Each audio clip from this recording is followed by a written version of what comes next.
Okay, I think that's all from me. Thank you. Anyone else? No? Okay. We will release 2.2, and I will now bring on program 2.3. Accelerating the transition to a circular economy while safely managing pollutants and hazardous substances. Questions? We don't have Got questions. anything? No, we don't have anything. Got anything? Got anything? And we will release that outcome. Thank you very much. I really hope you weren't hanging around for too long just to be told nobody in the room has any questions for you. So was I. And I will now hope that the Bureau of Meteorology is in the room, or at least in the building, on the floor, somewhere close.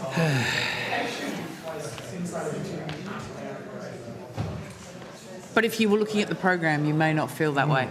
We might just suspend for a moment while we track down the bomb. Thank you. As in the Bureau of Meteorology.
Okay, let's get this show back on the road.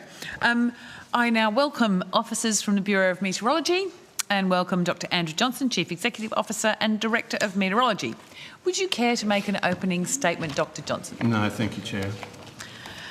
Okay. I would also just like to note that you have advised of your intention to conclude your term.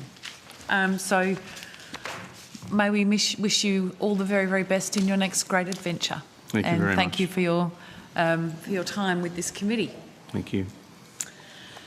So, who'd like to start? Senator Davey? Happy to. Fire away. Thank you, Dr. Johnson, and I too note that your announcement to step down, which will see the end of quite a long tenure with the Bureau, which is lucky because all of my questions actually are covered by your tenure at the Bureau. We have been consistently asking over the last number of years about the information you provide, the Bureau provides, and the funding that you're given. And I note my colleague Senator Pocock here has been very curious about robust, so I'll leave most of those questions to you. But I want to bring you, I want to discuss the findings of the Auditor General report into the Bureau's management of assets in its observing network, or more likely potentially mismanagement. And I want to follow the timeline because this is quite an interesting, the report was quite enlightening, quite revealing. And according to the report, the Bureau drafted a strategic asset management plan, which was issued in September 2018. Is that correct? I believe so, Senator, yes.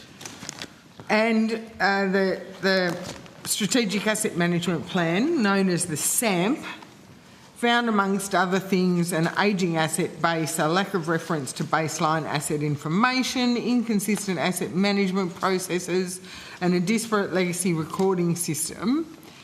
Given those identifiers were identified then, what immediate steps were taken to rectify those weaknesses in the asset maintenance and management program? Yeah, so thanks for your question, Senator, and I'm pleased you asked about the audit. It's probably worth, if it would be helpful for this committee, just to set some context for the audit as well, just so we're clear about its scope and so forth. The Bureau's network is extensive. We have nearly 15,000 assets distributed around the country, and these assets operate 24 hours a day, 7 days a week, often in some very hostile conditions. The audit didn't look at the performance of those assets. It focused very much on planning and documentation matters. And I think, as you would see from our annual report and other documents, the asset network itself is very reliable. And so the audit didn't find any deficiencies whatsoever in how those assets performed or how they're maintained or repaired. And so I think... Because I understand the solar measurement instruments have failed to return data for almost 5 years. So... that is a failing, is it not? It made no findings at all about the performance of the assets. And in fact, it found that the Bureau had an effective enterprise asset management system.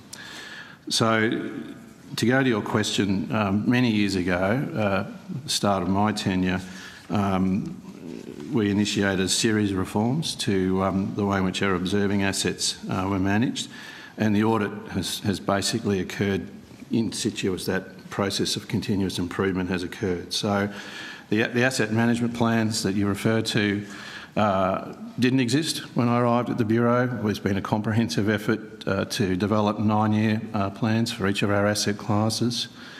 Those asset plans are part of a layered, a nested approach to the way in which we manage our observing assets, and those asset management plans inform investment management decisions that the Bureau makes every year. So, the ANAO report found that your draft inventory management plan remained a draft for over 2 years.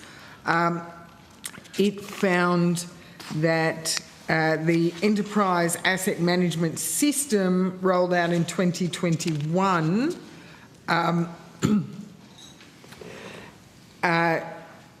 is not... You have said in May 2024 that you could not rely on the information provided by the enterprise asset management system. As I said, there's reports that the solar measurement instruments are failing to return data, and the ANAO report has found that you've failed to report against the funding that was specifically provided to you for the asset management program. So you're sitting here saying nothing to see here. Everything's... No, I'm not saying that at all, Senator. The audit did find it had 4 recommendations which we agree with and will implement, and those recommendations focused on planning and documentation matters. They did not pertain to the practical in-field management of the observing assets.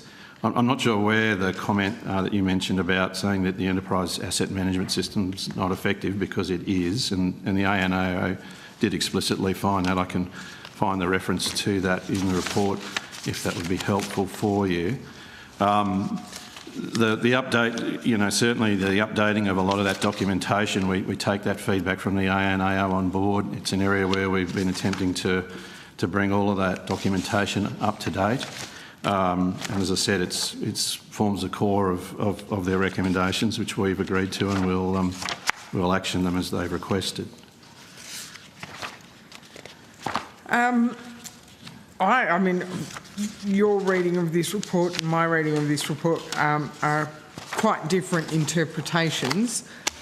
And talking about EAMS, that is specifically page 37 of the report, and paragraph 2.65 on page 37 says, and I quote, "In May 2024, the Bureau advised the ANAO that it is not yet able to rely on information from the EAMS to report accurately on the performance of assets in its observing network."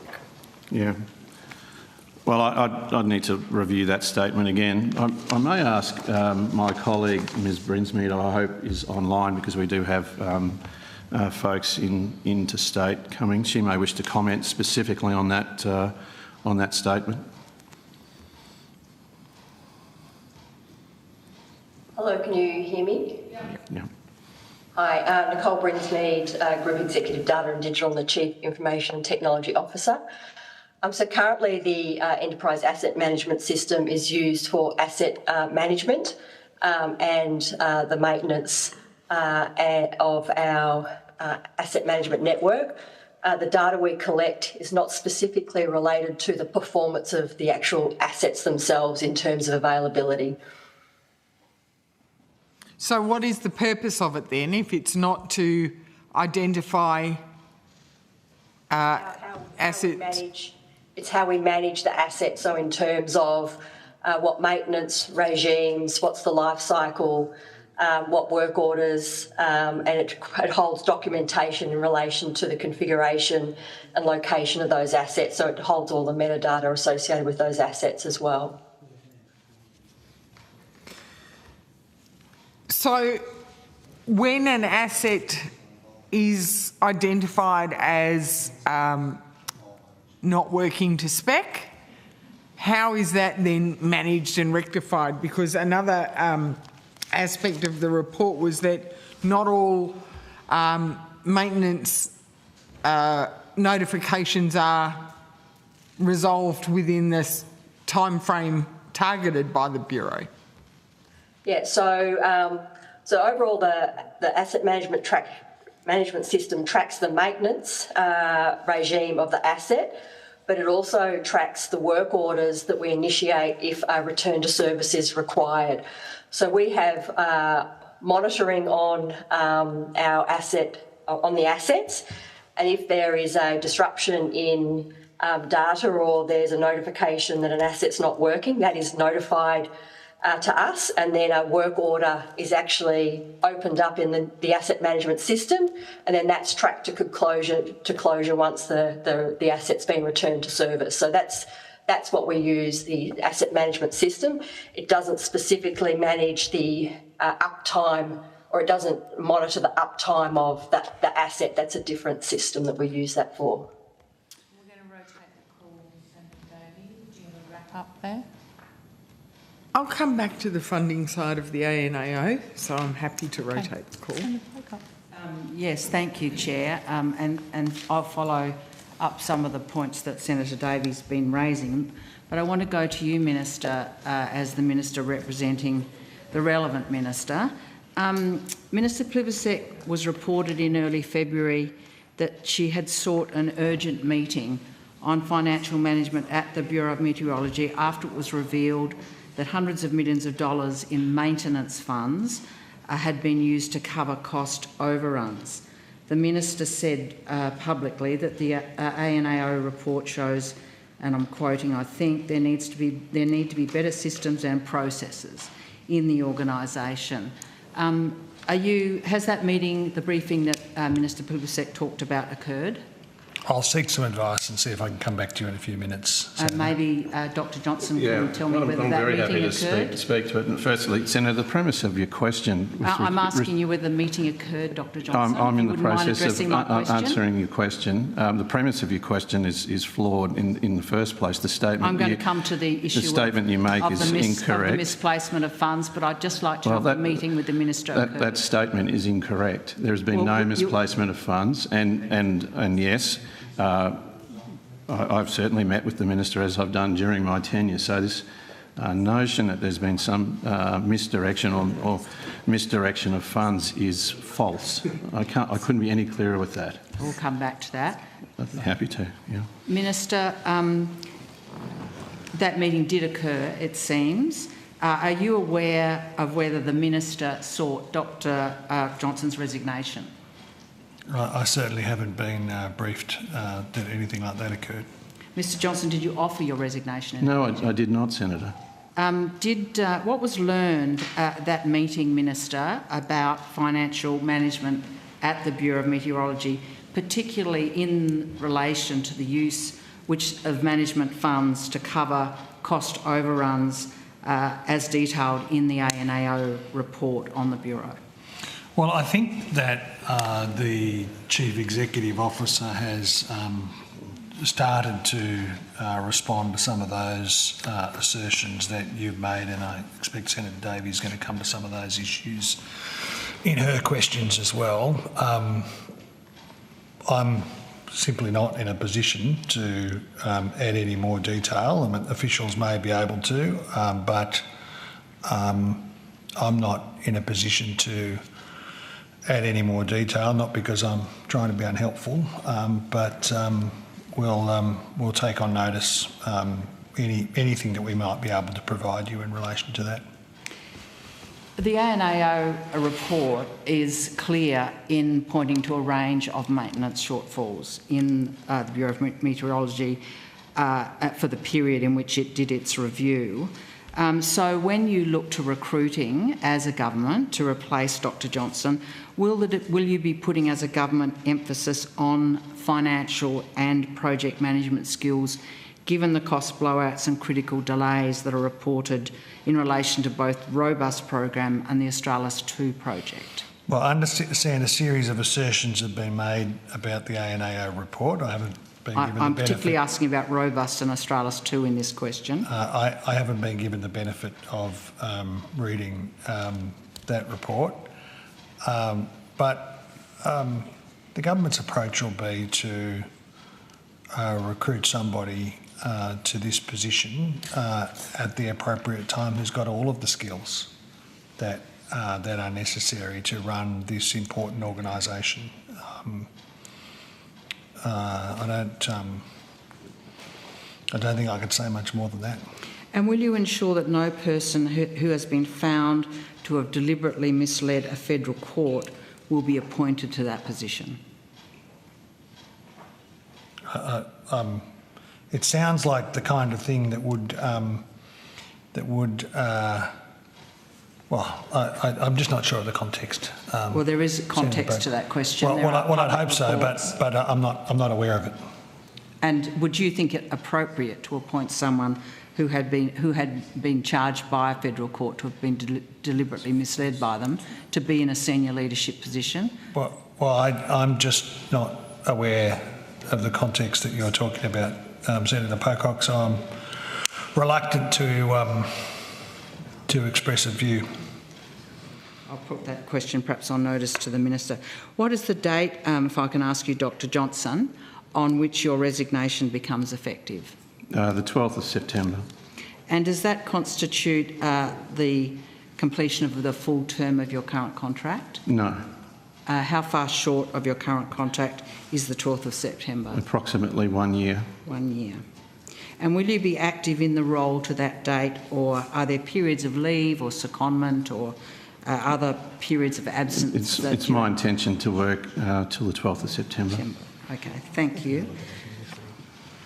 If I can go then specifically to the ANAO report, a recent report in the Saturday paper dated the 1st of September this year says that the Bureau of Meteorology has been using hundreds of millions of dollars guaranteed specifically for proactive maintenance of its ageing weather observing system to prop up the agency's deteriorating financial position and cover cost overruns on major technology rollouts. That's a direct quote.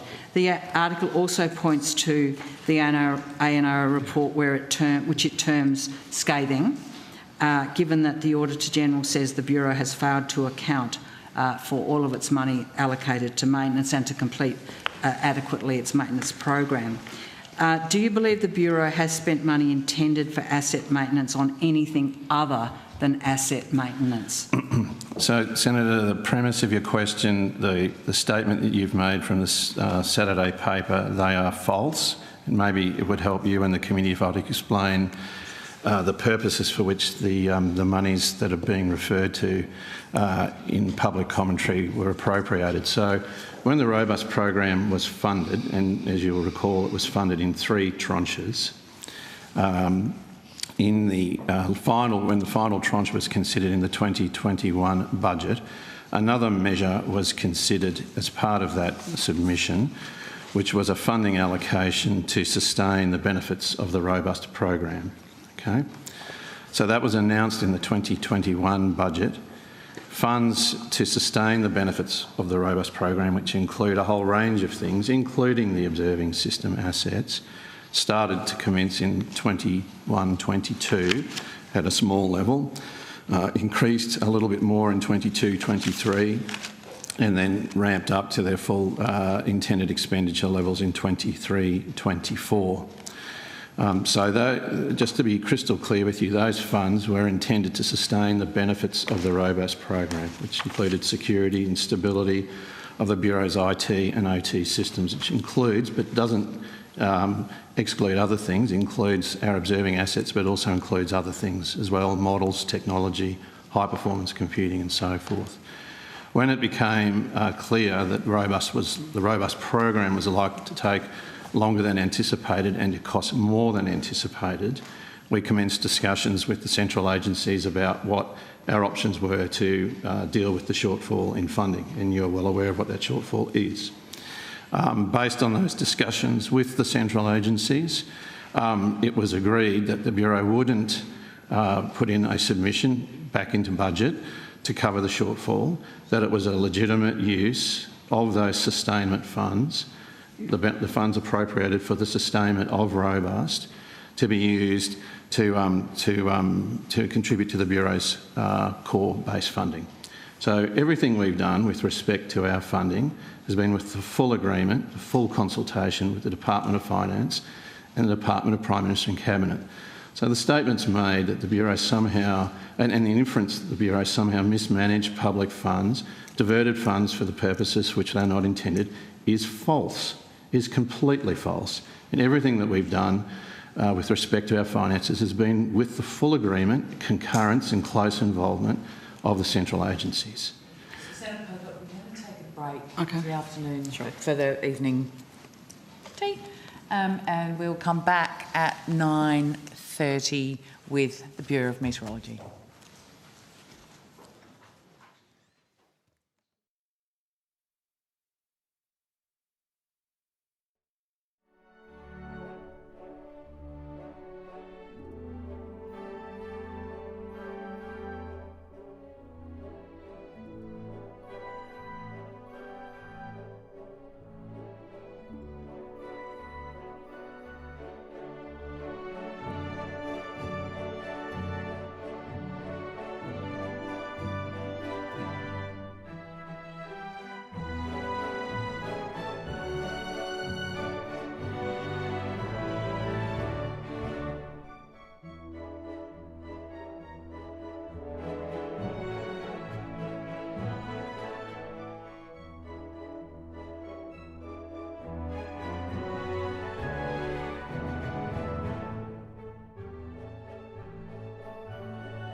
Welcome back, everyone. Welcome back to the Bureau of Meteorology, and we will go to Senator Davey. Thank you very much. Dr. Johnson, you responded to Senator Pocock that the 21-22 budget or extra budget was to sustain benefits of the robust program. Are you talking about the 225.6 million over 3 years that then transferred to 143 million per year ongoing? Is that the... So the funding quanta for the sustainment funding, as I said before, the decision was made in the 2021 budget, and there were no funds appropriated that year. In the 21-22 budget, there was 3034 in capital, 14,381 in operating.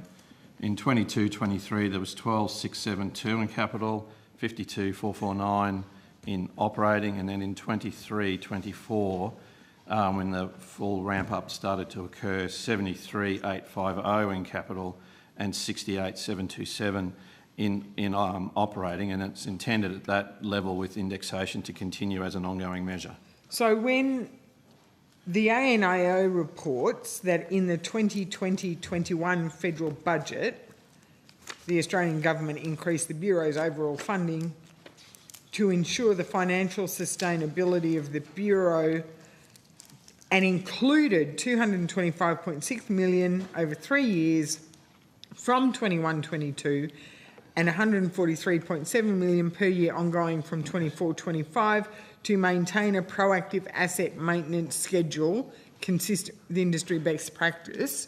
You're saying that was all rolled into one, and it is your claim that you did not need to report on that separately. So, Senator, those funds that were appropriated in the 2021 budget were appropriated to sustain the benefits of the robust program, and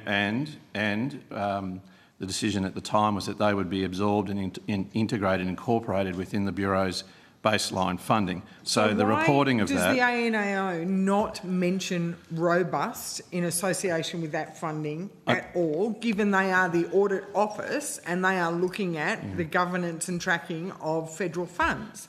And they say that that funding was to maintain proactive asset maintenance schedule. That was part... And their complaint is that the Bureau is not monitoring or reporting on the relationship between the federal budget funding and the maintenance schedule. So, Senator, I encourage you to direct those questions to the ANAO. What I can say to you categorically is that those funds that I just walked you through were funds that were appropriated in the 2021 budget. The decision of Cabinet at that time was that those funds would be absorbed into the Bureau's baseline budget. There was no requirement to report separately on them.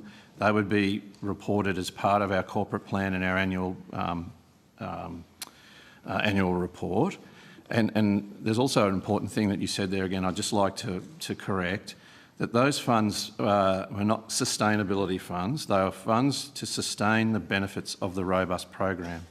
And as we've talked about in this committee, those benefits around security, stability and resilience of the Bureau's ICT and observing systems. So part of those funds, yes, were designed to support the Bureau's observing network, but those funds are also designed and intended to support running costs for our high-performance computing, for broader technology platforms, for our scientific models, a whole range of things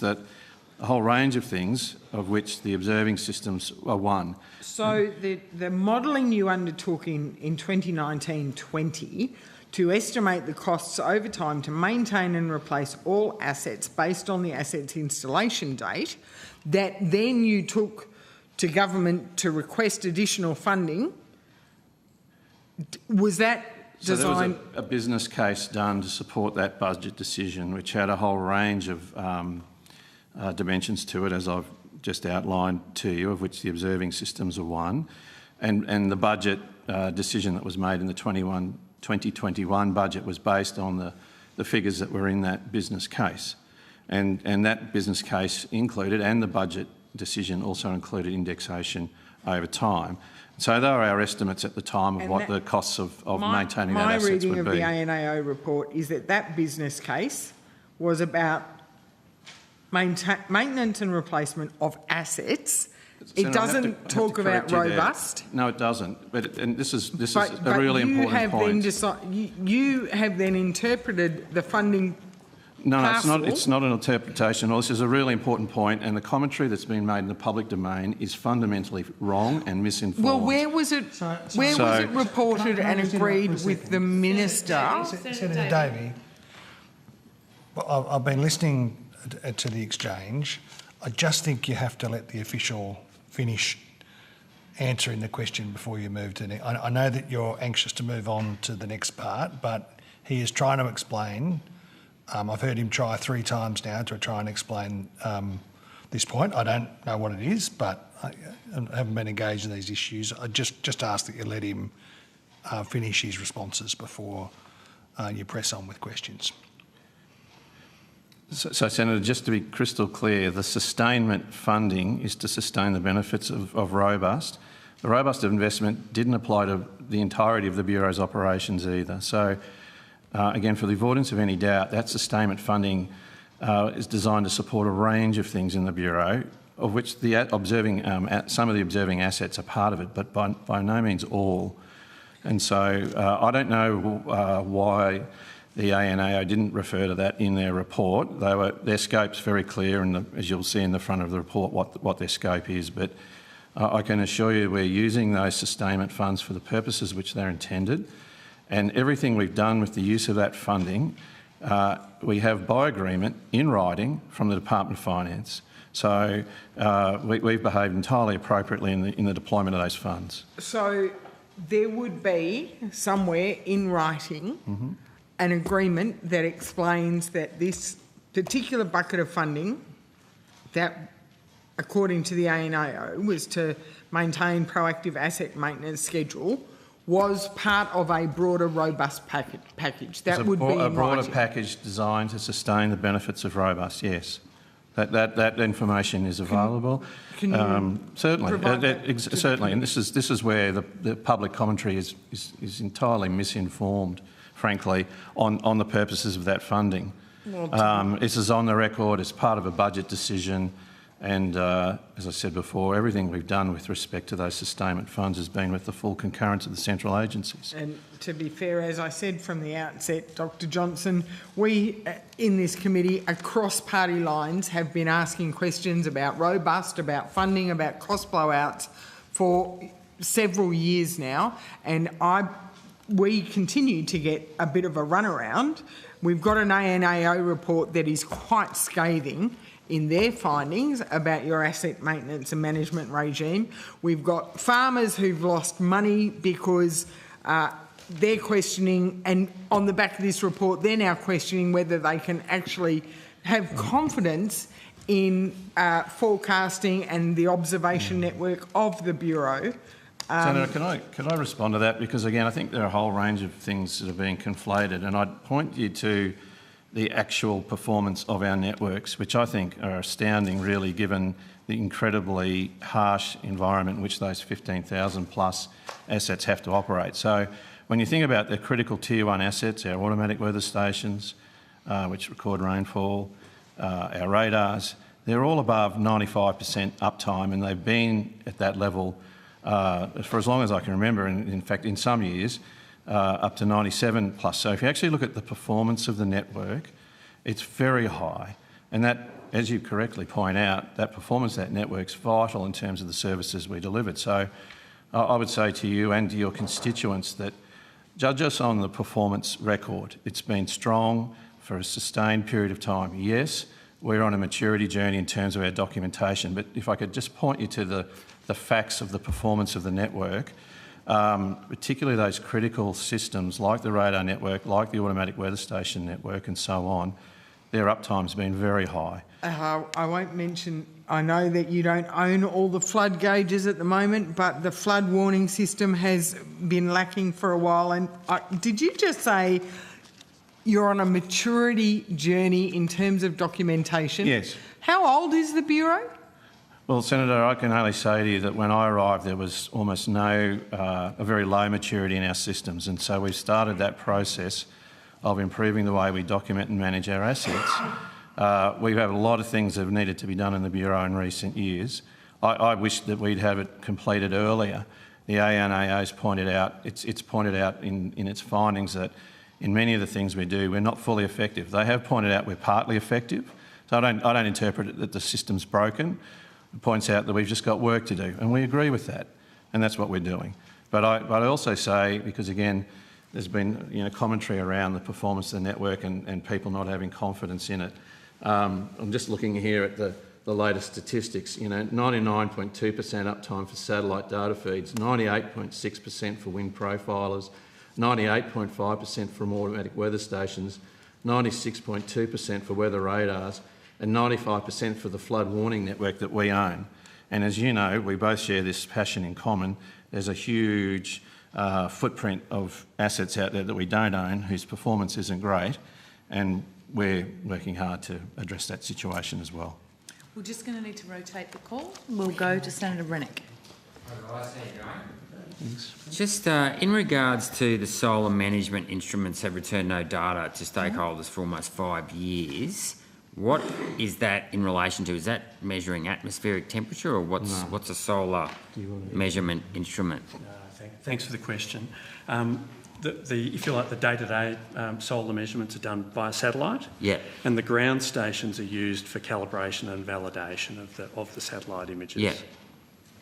Okay, so what's then not, when it says no measurement instruments have returned no data, what do you mean? What does that mean? It's returned no data to who? You're not recording it, or what does it mean? Yeah, no. So customers, the data that customers want is the stuff from the satellites. Right. So that keeps coming. Yeah. And then, as I said, so there's a smallish number of ground stations that you use to calibrate and validate the satellite data. Right. Yeah. So because the satellite calibration and validation is very stable, you don't actually need a whole heap of the ground measurements in order to make sure you're getting the right data out of the satellites. Okay, you still got me confused here. So are you telling me that you're not reconciling the ground data to the satellite data? We do, but we don't do it every day. But it's saying here you haven't done it for 5 years. Yeah, no, that's not quite... Is that not correct? It's not quite correct, no. So you don't do it every day, but there's a big difference between you don't do it every day and 5 years. So where's the truth here? What is it? Yeah, I'm not sure, to be frank. Right. So for the ground stations, the data is fundamentally used to calibrate and validate the satellites, and that function is effectively met.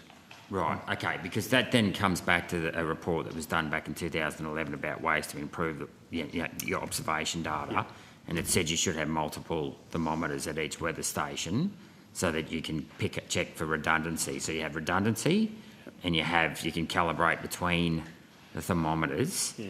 How many thermometers do you use on average at a weather station? Just the one or two? Or no, three? I understand it's 2. Are you sure about that? No, I'm not. You're not? Sorry. We could bring in Carl Braganza. I guess the reason why I asked that, if you're not calibrating every day back to the satellite data, because this is the point, right? We need to know the margin of error on these figures, because that same report back in 2011 had a margin of error of plus or half a minus degree. So we're talking a whole degree. And yeah, sorry, talking lots and lots of different things here. So like loads of different things. So the satellite data that I referred to for measuring solar insolation across the whole country, what it does, it tells you at any point that you would like to know what the solar radiation hitting the landscape is. Yep. Yeah. If you have solar stations, you only get a measurement where that station is. Yep. Right. Okay. So they're for the purpose of calibrating the number.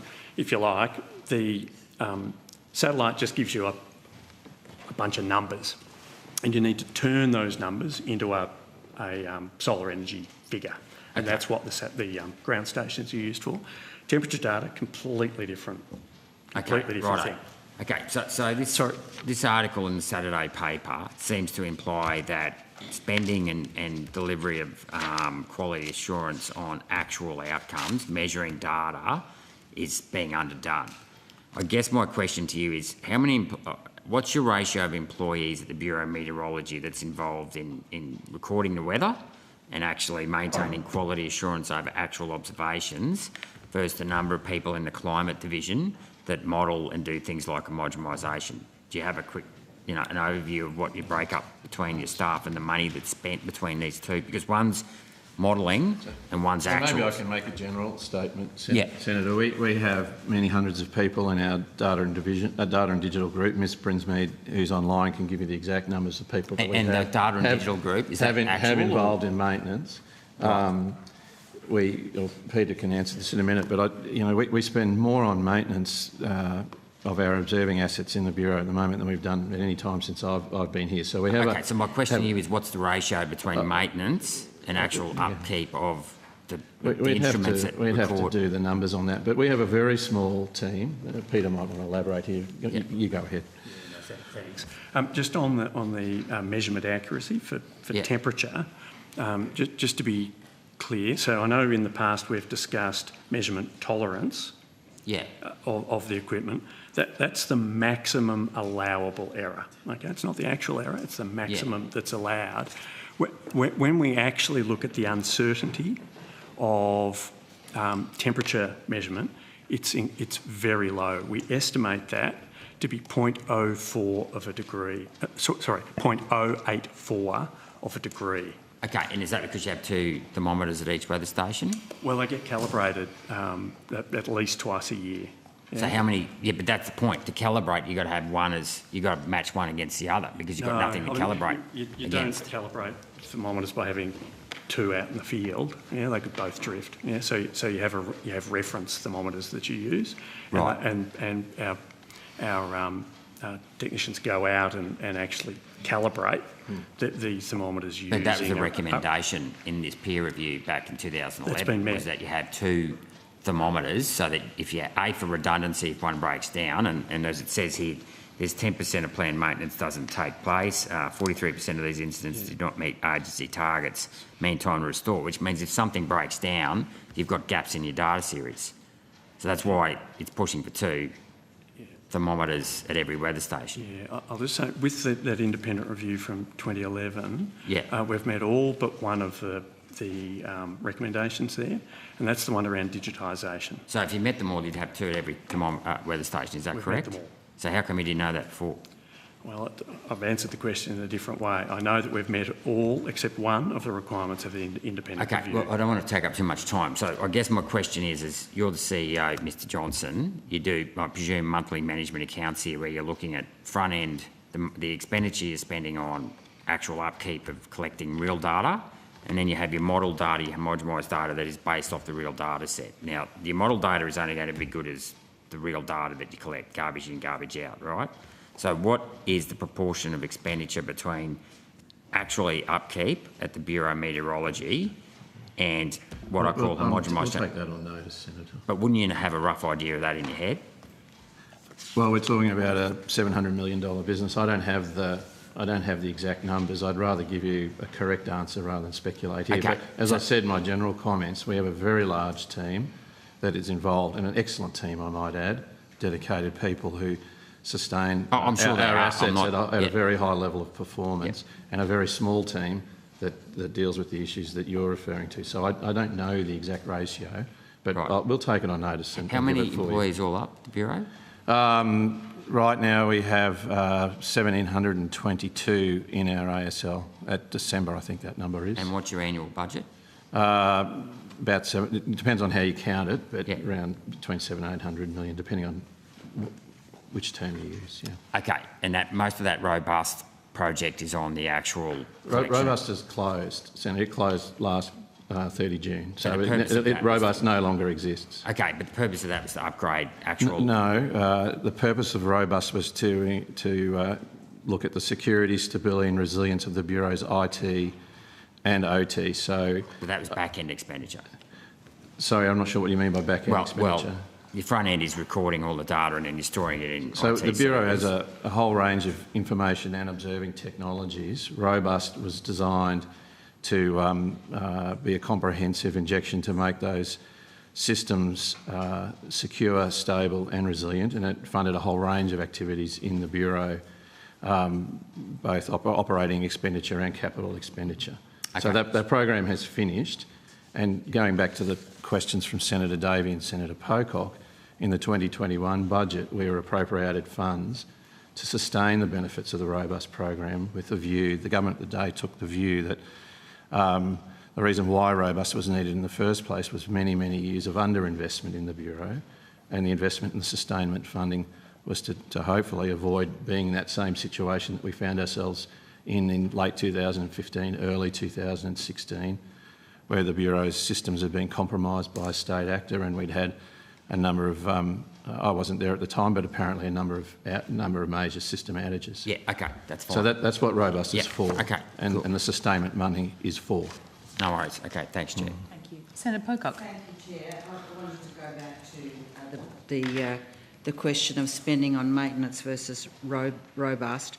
I'm looking at the 2020-21 budget paper, which has an item, Bureau of Meteorology, Improved Security and Resilience, which says the government will provide $254.6 million over 4 years from 2021 to ensure the financial sustainability of the Bureau of Meteorology. This includes $225.6 million over 3 years from 2021-22 and $143.7 million per year ongoing from 24-25, quote, to maintain a proactive asset maintenance schedule consistent with industry best practice and allow the Bureau to safely respond to multiple concurrent weather emergency events during times of natural disaster.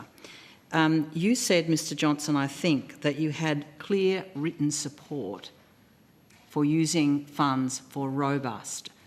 Can you give us... Senator, again, you're mistaken in your commentary. Please don't verbal me. I'm asking... I'd like to actually... I'd like to finish my question. You could just allow Senator Pocock to finish her question. I heard you say to Senator Davey, and please correct me if I have misunderstood, that you had clear evidence in support of the use of funds for robust out of that budget. That's the only item I can see for that. So have I misunderstood? Yes, you have, and I'll try and explain it again. So I'm asking you for the evidence that you say exists. I'd like to explain, because the premise of your question is inaccurate. So the Bureau received funding for the robust program, originally $788 million, starting in the 2017 budget, I think it was. It was funded in 3 tranches, 3 different budgets. And that funding was a discrete block of funding that concluded in June 2024. That's one package of funding. With additional funding, of course, along the way. No, we didn't get any additional funding. This is the key point. So we had the choice when we knew that robust was going to cost us more than what we originally intended when we went to Cabinet in 2017. We had the choice of either going back to government and asking for supplementation, and as part of those discussions with the central agencies, it was agreed that the preferred way forward was to use the funds that were appropriated in 2021, a separate but related decision of Cabinet, to fund those. I think those numbers, I haven't done the maths, but those numbers that you said sound correct. To sustain that funding was there to sustain the benefits of a robust program. The central agencies agreed that the preferred way forward was for us to draw down on those monies to cover the extra cost of robust, in lieu of returning back to Cabinet for a decision. And so those monies didn't come online straight away. They ramped up very slowly, and so the numbers I read out to Senator Davey, in that year that the decision was made, no funding came to the Bureau. It was zero. And then in 21-22 we got a small bit of funding, and then in 2022-23 it ramped up a little bit further, and then in 23-24 it ramped up to the numbers that I quoted, and then there's that ongoing funding that you referred to. So I think you're conflating 2 separate but related issues. And so we absolutely have it in writing from the central agencies, because it was a decision point. One of the options could have been to go, when we knew that robust was going to cost more, to go back to Cabinet and ask for supplementation. And with the agreement and the advice from the central agencies was that was not the preferred approach, that we would draw down on that sustainment funding, because the purposes for which the sustainment funding were intended were to sustain the benefits in Robust, and Robust was already delivering benefits. So their perspective was this was a legitimate view, a legitimate use of those funds. So that is documented. I can assure you it is. Could you provide that documentation to this committee, please? I want to go now to 3.15 in the ANAO report. 3.1. 3.15 in that report, which says in that budget, Sorry, what page are you looking at? I'm not sure what page it is. When you say 3.15... Paragraph, you know how they are numbered as paragraphs, 3.15. Just bear with me, so we're looking at the same thing. I can't find a 3.15, Senator. It's a paragraph that begins in the 2020-21... Oh, I'm sorry, I've just found it. There's some confusing numbering here.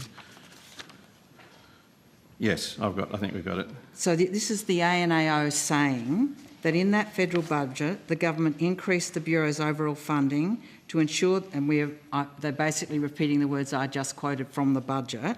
This included $225.6 million over 3 years to ensure, from 2021, to maintain a proactive asset maintenance schedule consistent with industry best practice.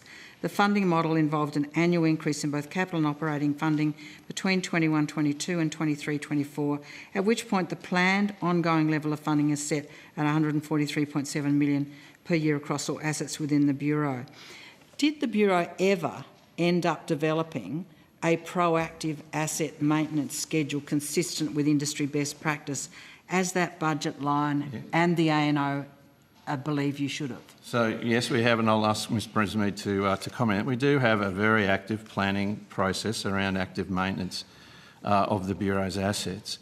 I think the thing I need to point out to you is that, and again, we had long discussions with the ANO about this. The Bureau does have long-term asset plans. Those asset plans are reflected in our budget. Sometimes those plans need to be adjusted as circumstances arise. So if I can give you a couple of examples, we had a cyclone go through the Pilbara a couple of years ago and took out a radar. Just before Christmas, we had a radar northwest of Townsville at Greenvale that was hit multiple times by lightning. So these are unanticipated events where we have to modify our maintenance schedules to bring essential equipment back online and cannot be foreseen in our planning, right? So to the best extent we can, we bring that planning, those 9-year asset management plans, into our budget planning cycle. But from year to year, there will be variances and adjustments depending on what happens in the environment, or flood gauges get washed away, or whatever it is. We have to make operational decisions that reflect the reality of the environment we're in. Dr Johnson, do you, you tell me you had a lot of back and forward with the ANAO. Do you believe the ANAO report, which does raise very serious questions in my mind, and I think in the mind of this committee, does raise issues that should be of concern to you and to the Minister in terms of proper maintenance and appropriate expenditure on maintenance in the Bureau of Meteorology? So as I've said and attempted to say in previous answers, we have a very positive maintenance schedule. We have a proactive maintenance schedule. No problems here? We have. Could I please finish my answer, Senator? We have a proactive maintenance schedule, and we're seeking to manage those assets to that standard of industry best practice. That is our intent. I've acknowledged that the documentation around how we're doing that has room for improvement, and that's what the ANO recommendations focus on, and we've agreed with them. I direct you again to the actual performance of the network, which is very high. And when I look at our appropriations that we spend on maintenance and the training and various things that we do, we're spending more on maintenance in our asset network than we ever have.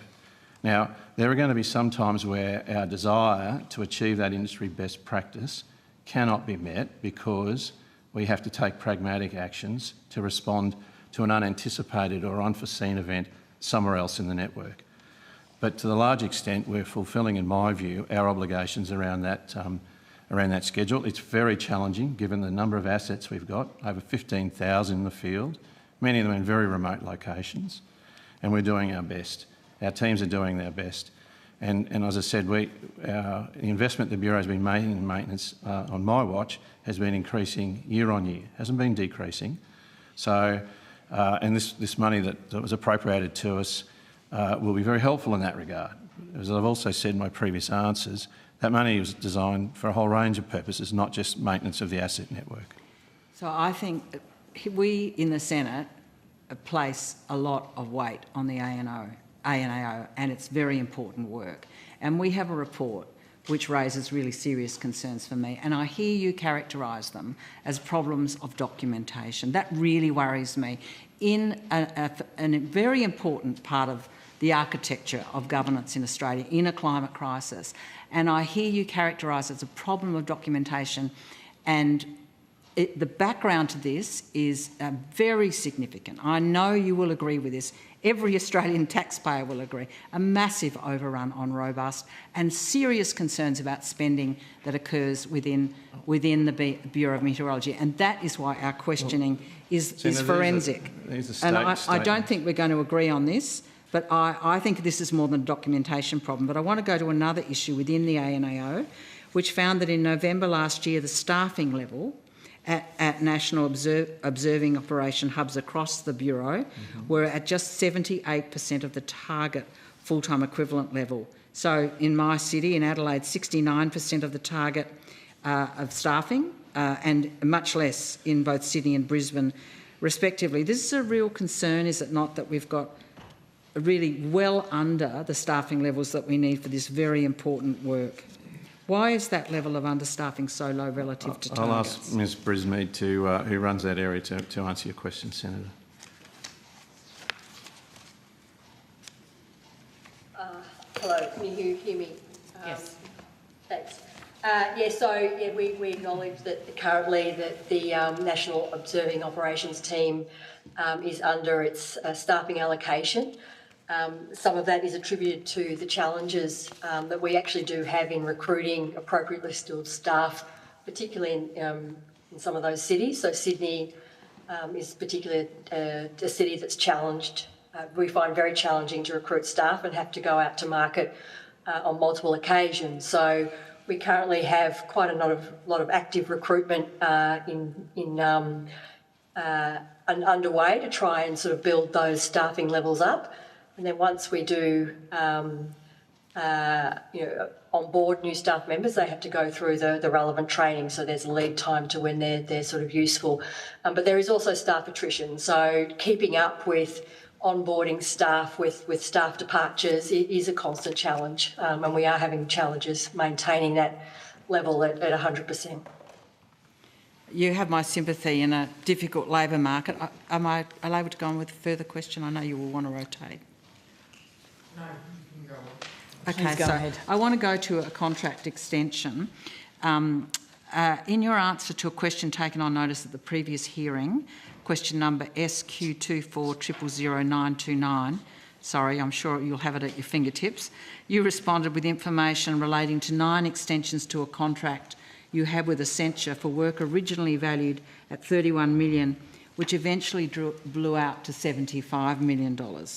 Some of these extensions, you say, were simply to accommodate pre-existing contract options, but there were others where this is not stated as being the case. For example, amendments A6 and A7 together pushed up the price of the contract by $16,620,000. This, you told us, was due to unexpected complexity and scale of the build phase effort.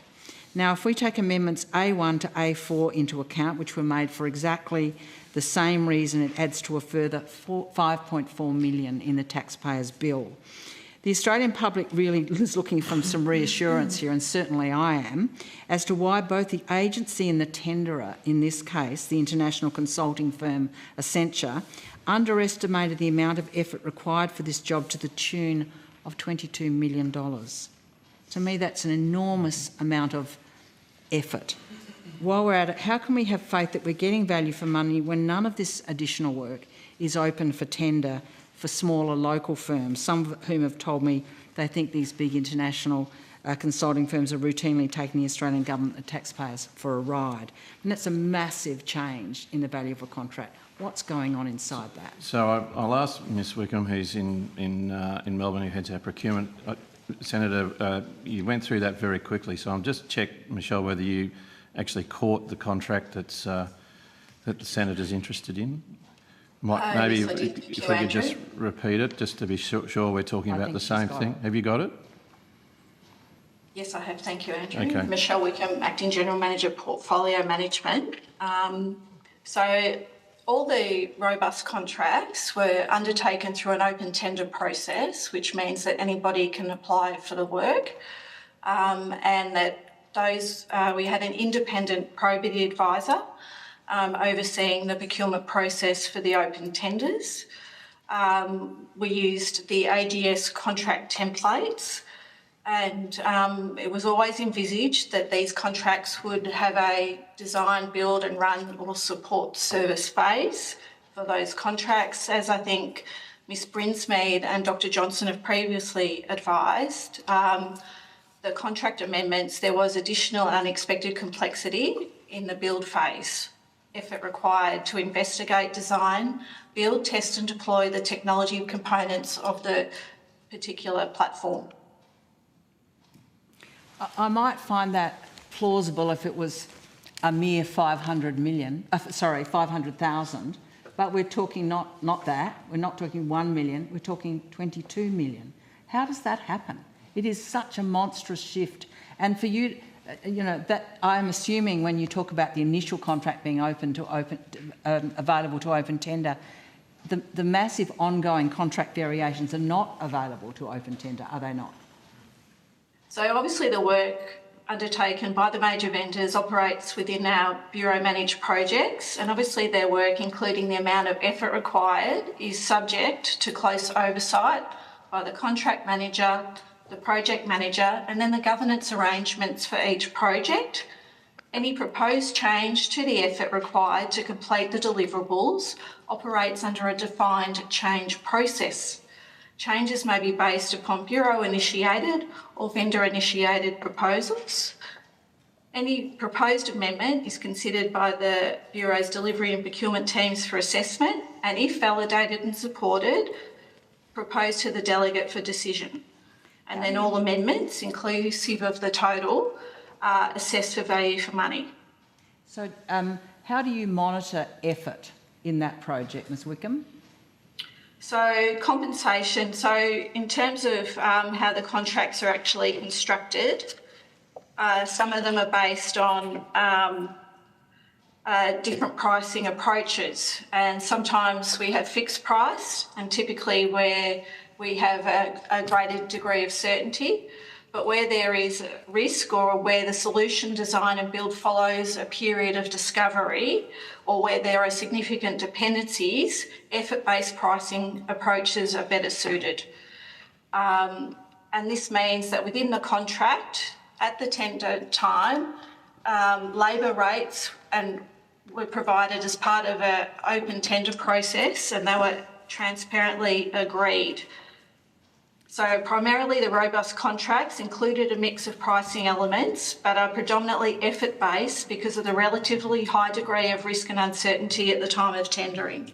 So of the 9 subsequent amendments not subject to open tender, how many were initiated by Accenture and how many by the Bureau? I would have to take that on notice, Senator, but as I've stated, any proposed amendment is agreed through a rate card that was agreed at the time of an open tender process. And did the Bureau consider re-tendering at any moment additional work to ensure that value for money was maintained? So the amendments to that contract were not re-tendered because we actually did an open and competitive market process overseen by an external probity advisor. Some of the amendments are pre-planned and pre-existing elements of their contract, And where amendments reflect an increase in the scale of effort required to complete the work, the scope of the requirement remains materially the same in which was tendered. Retendering would be materially more expensive at a whole of program level than completing the contracted works in flight, representing lower overall value for money and higher security risk, considering the total impacts on the program, schedule and costs. I've got one more question. Do you want me to? Yep. Thank you for that answer. I must say I find it a really very mysterious that a contract goes from 31 to 75 million without any open process subsequent to the original tender. But I want to go to the question of whistleblowers. It's my final line of questioning, no doubt, to your relief.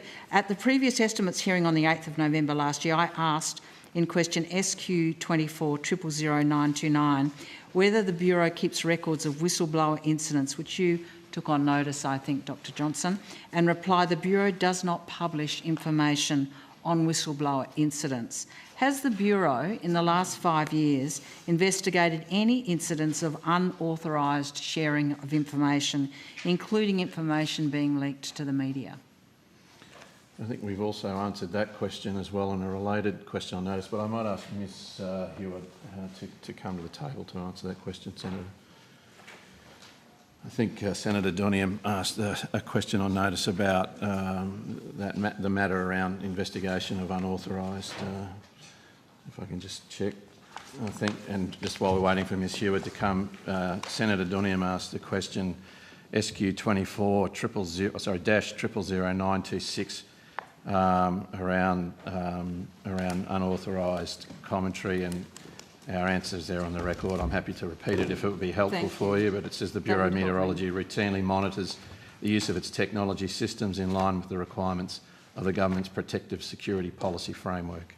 Have you investigated any incidents? I've answered the question, Senator. We routinely monitor the use of our resources. I'm not asking whether you routinely monitor. I'm asking whether you have investigated any. I'm not aware of any formal investigations. Okay. You have not investigated any incidents of unauthorised sharing of information, including information leaked to the media. Astrid Heward, Group Executive Enterprise Services. There have not been any formal investigations of unauthorised leaks to the media. Okay. Thank you. Thank you, Chair. Thank you. And thanks for your answers. Thank you very much for joining us today for another fun-filled evening. Thank you.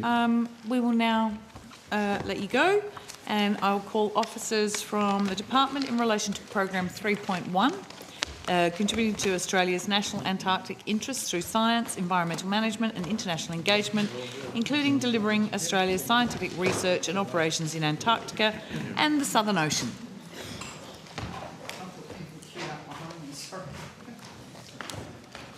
No, all good.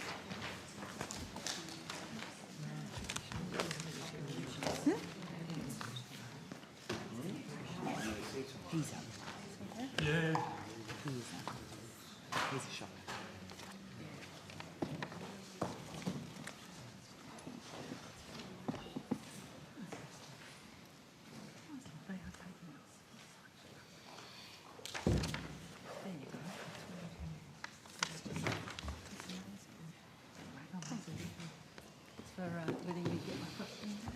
Absolutely.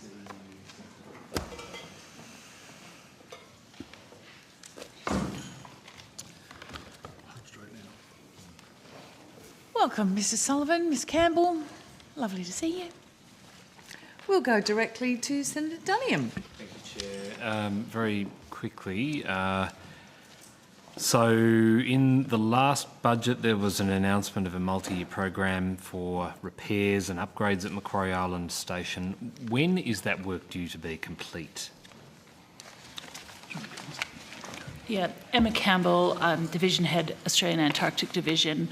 That funding, as you refer to, provided for Macquarie Island was provided in budget.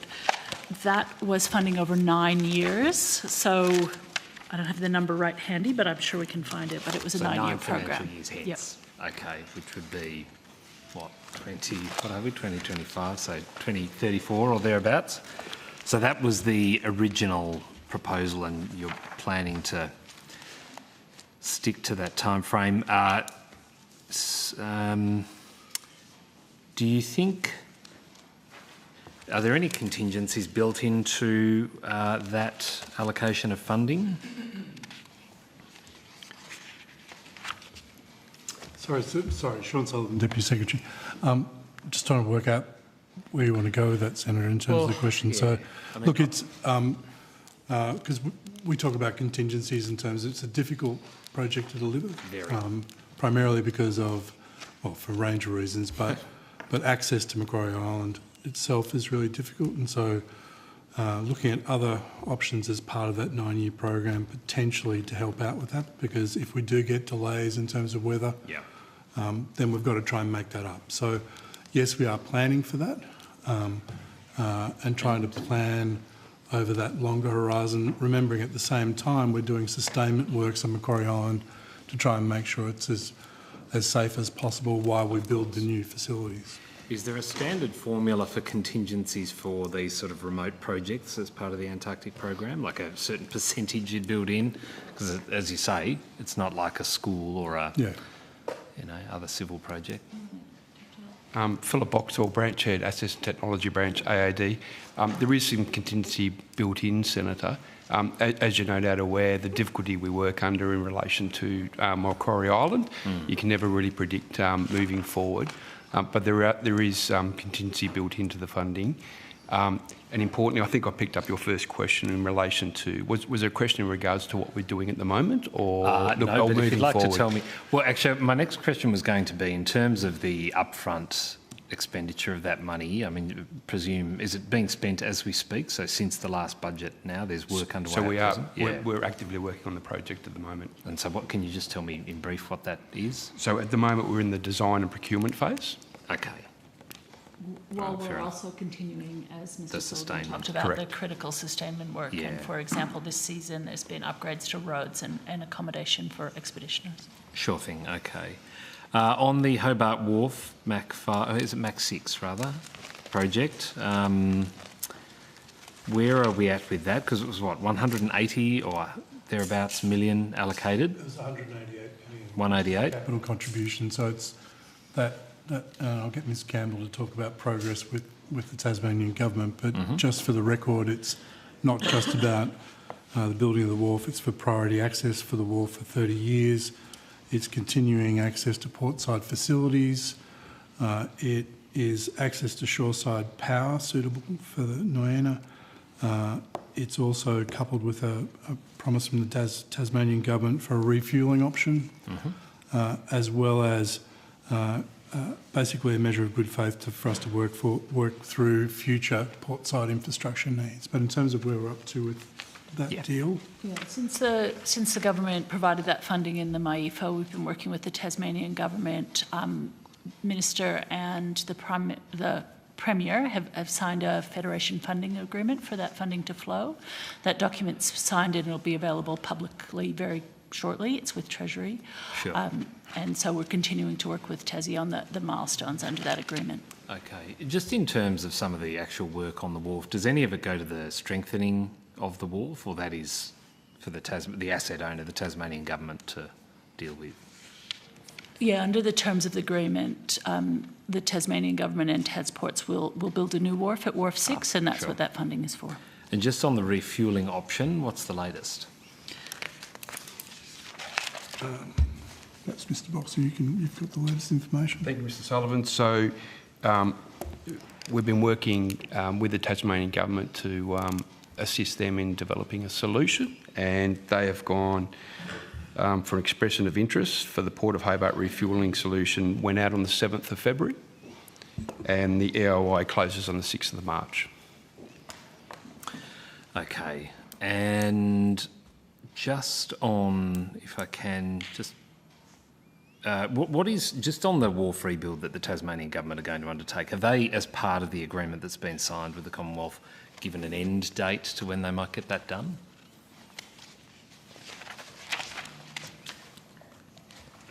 Our planning is that that would be completed, all the works be completed within the 28-29 financial year. Okay, all done by then. Okay, very good. Just back to the Macquarie Island allocation of funding over 9 years. What is it per year over that 9-year period? It moves around a little bit, Senator, as funding profiles. I don't have that funding profile in front of me, but we can certainly take that on notice. Sure, okay. Have you at least got the next 4 years? That's in the budget? That's in the budget. Yeah, okay. Or in MAFA? Oh, no, in the budget. The only other question I had was, how are you going finding a chief scientist? I've advertised for the position, so we've got an active recruitment process underway, and I think that closes in a few weeks, and so looking forward to that. Okay. I have no further questions. Thank you. Thank you very much. That actually concludes our hearing for today. Thank you to all the witnesses who appeared, and to Hansard and to Broadcasting, and of course to our committee secretariat, who always do a spectacular job. I'll remind everyone that the written questions on notice should be lodged with the secretariat by the 4th of March, and the committee now stands adjourned.